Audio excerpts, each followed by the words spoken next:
So Oz the Great and Powerful just came out, and we could talk about all the Sam Raimi movies that I love that nobody's seen, like The Gift and Simple Plan, but we're not going to do that. We could talk about the 1939 classic, but most people have seen that. There's The Wiz from '78, but I think the most unlikely option that we should focus on today is Return to Oz.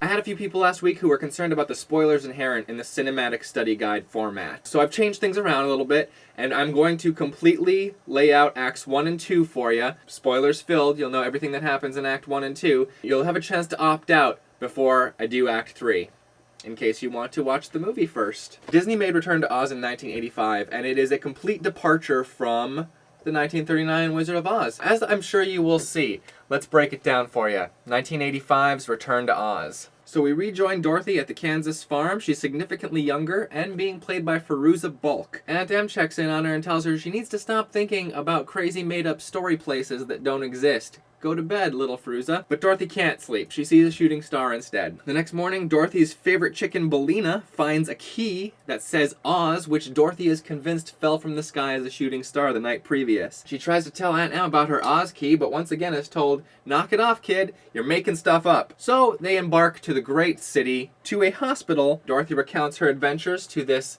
doctor, who inquires what happened to the ruby slippers. Dorothy's like, I lost them, dude. At which point the doctor produces an electricity machine that might help cheer Dorothy up. Aunt Em leaves Dorothy in the care of these amazing physicians, and Dorothy is escorted down this sanitarium hallway. Looks like she's in jail. A mysterious girl appears out of nowhere into her locked room and hands her a jack-o'-lantern. Already it's feeling slightly more edgy. So the girl disappears, and Dorothy, of course, passes the time by combing her jack-o'-lantern's hair. The scary nurse lady shows up again and asks, would you like to go for a ride, Dorothy? No! I do not want to go for a ride with you, lady! But Dorothy doesn't have a choice. They strap her down to a gurney and lead her to some kind of Frankenstein lab. At which point the doctor starts tinkering with the device, getting ready to put about 30,000 volts of electricity through Dorothy's brain to try and get rid of some of these images she's been seeing of this wonderland called Oz. Right as he's about to flick the switch, storm shorts out, everybody takes off, and the blonde jack-o'-lantern girl shows up and unstraps Dorothy, and they run from the sanitarium together. But they're chased, they fall in the river, get separated. Dorothy finds a big kind of like crib / wooden cage that she crawls into and falls asleep in the middle of a stormy night. Upon waking up, Billina's in the cage with her and can talk. I've never been so wet in my whole life. It turns out Dorothy knows that this is the deadly desert which surrounds the Kingdom of Oz. You have to not touch the sand or you die horribly. So she tiptoes her way across rocks, some of which turn out to be spies. One of the rock spies heads down and reports to somebody,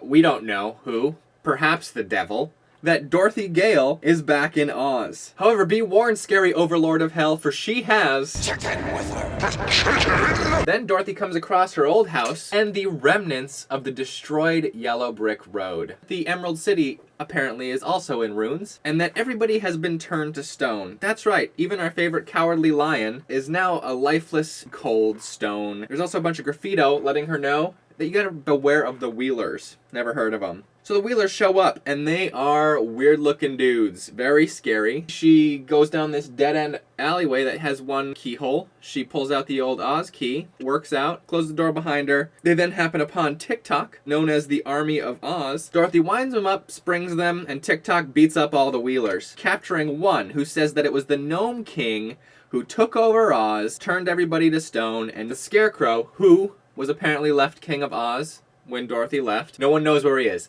except for Princess Mombi. If you find Princess Mombi, she can tell you where the Scarecrow's at. And Dorothy's like, yeah, let's go talk to Princess Mombi. And the Wheeler's like, no, there's a fate worse than death to talk to Princess Mombi. And Dorothy's like, let's roll. So they find Mombi in the throne room playing the mandolin, and Mombi takes Dorothy to a room of heads so that she can put on something more appropriate. And she's like, oh yeah, I know where the Scarecrow is. Gnome King took him. And by the way, I'm going to keep you in a tower until you're a little older, and then I'm going to take your head. Billina tries to shut down that noise. It's a no-go. She's a chicken, can't do much damage. TikTok's like, you will not hurt Dorothy. Oh, I've run down. I can't do anything. But Dorothy has a really great attitude about the whole thing. It can't be helped, TikTok. Once she's locked in the tower, she happens across Jack Pumpkinhead. Jack asks Dorothy if his head is spoiling. She checks it out, says no, and puts him back together. Jack says that Mombi used the powder of life to bring him to life. Dorothy's like, oh, we need powder of life. And Jack's like, I'm pretty sure it's in cabinet 31. So they bust out of the tower, wind up Talk. Jack and Talk head back upstairs while Dorothy sneaks into the bedchamber alone, sneaks into the room full of heads. Oh, turns out there's a head also in cabinet 31, and then this happens. Dorothy girl. It's the scariest thing in the world. I saw this movie as a child, and I had nightmares for years about that moment. Followed by this moment. Followed by this moment. While Dorothy is dealing with every nightmare I've ever had, Jack and Talk are tying some couches together. They pull down the head of a gump and strap it to the front of these couches, toss some palm fronds on for wings. Dorothy shows up with the powder of life. They sprinkle it all over the thing. Gump wakes up, is all, what up? And they fly off the balcony as Mombi comes rushing in. Mombi gets the Wheelers together and be like, dudes, go get me Dorothy Gale and the chicken. The Wheelers chase until they get to the deadly desert, and then some Wheelers show you exactly what it means to step on the sand of the deadly desert. Not good times. The ropes holding the flying gump machine together start to fail, and they all fall out of the sky. Dorothy once again proves that she is totes game. It's all right, Jack! It can't be helped now! They all land on the mountain of the Gnome King, and Bellina is now hiding in Jack's head. And the Gnome King's face shows up and is all like, what do you want? And Dorothy's like, we want the Scarecrow back, and we want Emerald City back to normal. And the Gnome King's like, no. And then Dorothy falls into the depths of Gnome Mountain, and that's the end of Act 2. Let's pause there, and I'll tell you a little bit about Return to Oz. Return to Oz ended up doing no box office. It was a complete and utter failure. It turned into a cult film over the years. I think it's well worth a watch. It's totally the weirdest trip to Oz that you can expect to have. I would say Return to Oz was a great time. Having seen what Dorothy went through as a young girl with the asylums and the electroshock therapy and the headless women and the deadly deserts and all her friends turning into stone, really explains the lifestyle she adopted when she got older. I'm glad I now know why that all went down. I would recommend Return to Oz. There are 6 libraries in my area that have it, so there might be one in yours that has it, or a video store if those still exist where you are. I don't know who at the studio let this happen, but I was a kid. I was gonna see the sequel to Wizard of Oz. For someone who's expecting this, and then gets this. How are you? I wish I wasn't tied down. It can shake you a little bit. And for a kid who's expecting this, to get this, how many letters did they get? Letters by hand, it was 85, not emails. Like, people actually probably took the time to write out a letter, you know, affix their family wax seal, and ship it off through the parcel post.